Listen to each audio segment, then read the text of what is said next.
Welcome to the Vicca Law podcast, Protecting Legacies, Resolving Conflicts. I'm Lidia Vicca, Director of Vicca Law, where we specialise in succession law, civil disputes and litigation in Queensland. If you want to safeguard your assets, navigate estate planning with confidence, or resolve legal conflicts effectively, you're in the right place. Join me each week as we break down complex legal issues into clear, practical insights, helping you protect your legacy and find solutions with certainty. Let's dive in. Hello and welcome back to the Vicca Law podcast, Protecting Legacies, Resolving Conflicts. I am your host, Lidia Vicca, Director of Vicca Law, and this week is so exciting because on Monday I would have launched my QCAT course, Confidently Handle Your QCAT Claim, and it is so exciting that I have, well, firstly, that I found the time to even do it, but I really have bottled up all my secrets, all my tips, all the things that I give to my fee-paying clients that pay a lot of money to come see me. I have bottled that up into a nice little course, and it is currently on an introductory rate. So you can access it in the link in my bio, which I highly recommend you do. You can also access my free letter of demand template.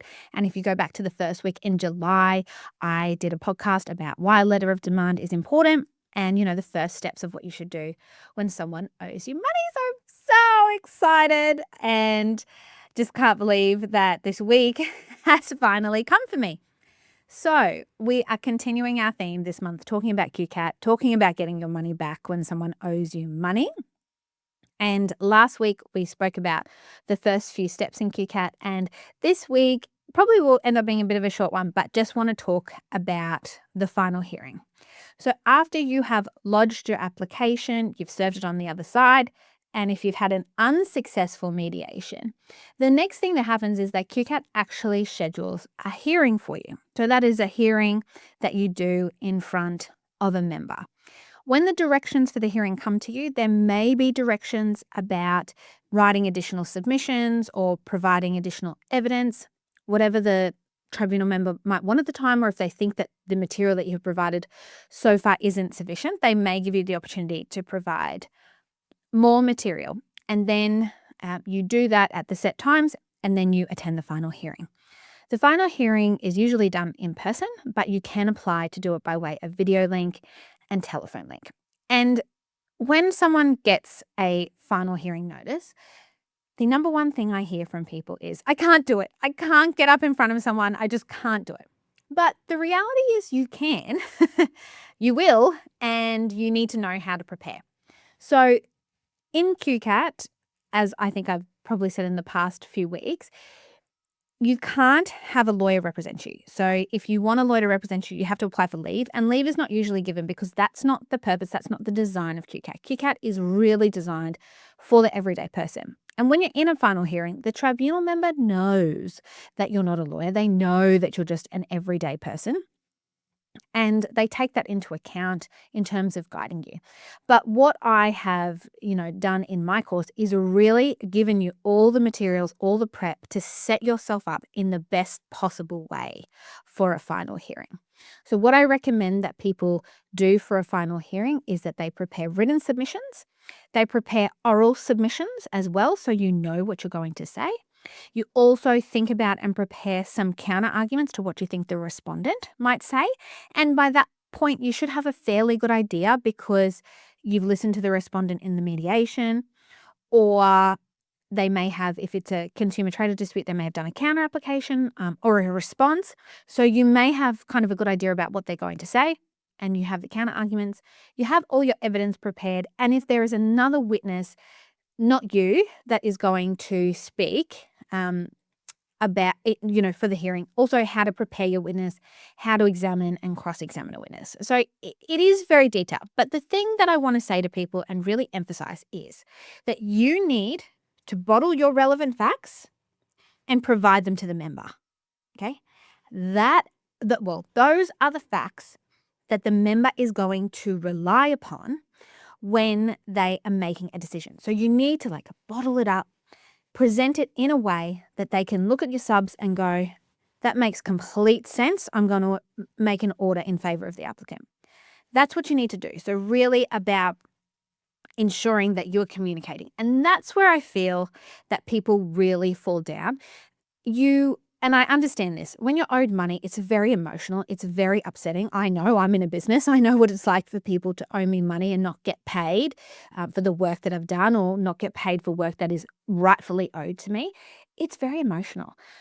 But a hard truth, I'm sorry, is that the member doesn't care about your emotions. They're here to decide the matter on the facts and on the law that's available to them. And most of the time, the law is very basic. There's an offer. You accept the offer, the work's done, the person gets paid. That's it. That's the agreement that's made. Okay. And that's usually what has been breached in most of the cases that, I have helped people with. But it's really about making sure, and I can't emphasize this enough, which is why this will be the 8th time I've said it in the space of 1 minute. You need to get your relevant facts and make them available to the member so that they can use it to make the decision in your favor. You have to guide them. Now, and I guess that's even very common in the higher courts. I mean, sometimes we'll always joke if we, are in the Supreme Court and we get a successful judgment, and the judgment will be like, oh, wow, this judgment really seems like counsel's submissions in here. But that's the point. They need help. Your role is to guide them. Your role is to show them why your way is the right way, and so that they can make a decision for you. So when you're in the hearing, please do remember that the member is a judicial officer. You need to be respectful. You need to be respectful for the other side. If the member feels like you're not getting anywhere or there's not enough evidence, they may adjourn and you may need to come back for another hearing. But I would highly recommend that you just prepare yourself. If you're really prepared, there's no way that should be needed. And then hopefully you get an order in your favor. Now, in terms of a decision may be made on the day, or it may be later if the member feels like they need to go back and, talk about it. Think about it. They need to think about it further. But what's really important, I'll say it again, is that you're presenting your relevant facts to show the member that your application should be successful. A few frequently asked questions, I guess, about a hearing that I hear from people. What should you wear? You don't have to wear a suit, but you're welcome to. Smart casual is a really good idea. What should you do if the other side gives you submissions or an affidavit that you haven't seen before? If that's the case, you tell the member that you haven't seen it and that you need time to consider it.